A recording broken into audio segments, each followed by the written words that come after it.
Danke bafethu, sama-report aphuma laphana ka-Unplayable.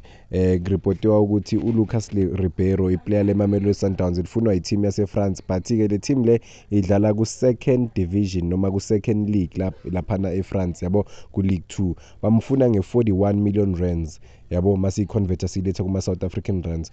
But-ke abanye abantu under ama-comments bathi hayi le mali le incane kakhulu, cabanga i-Sundowns yathenga uSales nga-over 60 million rands, bafuna bona uLucas Ribeiro nge-41 million, imali encane kabi. At least le mali le bayidabule, kube yidabule, at least kube 80 million to 100 million rands. But other than lokho ke Mamelodi Sundowns ngeke imrelease uRibeiro imali encane kangaka, basho kanjalo. Nami I don't think iSundowns njengoba ikwazile ukuthenga iplayer ngaboma 63 million yenza ihistory ukuthi lethe uSales ebholeni lase-South Africa ukuthi izothengisa mhlampe uLucas Ribeiro nge-41 million. I don't think that will happen. Ngicabanga ukuthi Mamelodi Sundowns izomela ama-team ngempela a-serious, aza nemali e-serious ukuthi bakwazi ukuthengisa lo mdlali lona. If kuza i-team e-serious mebedlala at least idlala kuma-Premier League ese-countryni yabo, yabo, because le team lena njengoba bengishilo bafethu idlala ku-League 2 which is equivalent to ilokhu njani Amtsipas Championship la e-South Africa, or England is equivalent to i-England Championship, and then e-Germany is equivalent to ilokhu njana i-2 Bundesliga, yabo. So akusiyi first division yalapha ne-France, i-second division lemfunayo.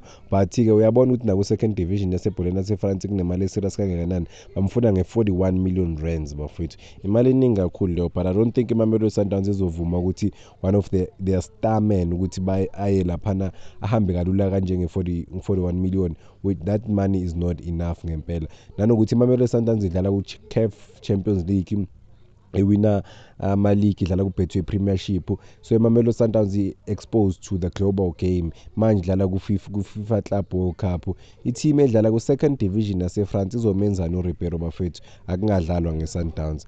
But-ke maybe if imali good enough, lese kuzi-team e-rich edlala lese ku-second division, i-team funa ngabo 100 million, ngabe at least kwenza i-sense lokho, sazi ukuthi umfana uLucas Ribeiro uya e-team engcono ezomofara imali engcono kakhulu compared to iMamelodi Sundowns izoshintsha impilo yakhe.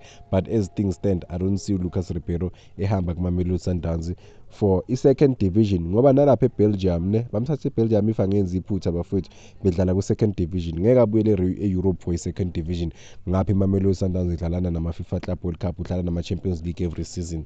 So sobona nje ukuthi izinto zizoshape kanjani. But-ke it is expected, it is highly expected ukuthi uLucas Ribeiro angahamba kuMamelodi Sundowns if kuzoza i-offer e-right from ama-European giants, noma ngabe ama-European teams adlala kuma-first division, yabo, or maybe if kwenza isensi-ke aye e-Middle East if imali yakhona enough. But neMamelodi Sundowns izofuna ngempela i-sizable package, imali angeke bakwazi ngempela ukuyi-refuse if they were to be offered yona ukuthi basayine lo mdlali uLucas Ribeiro. Because if iMamelodi Sundowns iyakwazi ukusayina umdlali nge-63 million rands oyi-1 uSales ostruggleayo kuma-big competition, uLucas Ribeiro ingakwazi ukumnika lese imali serious.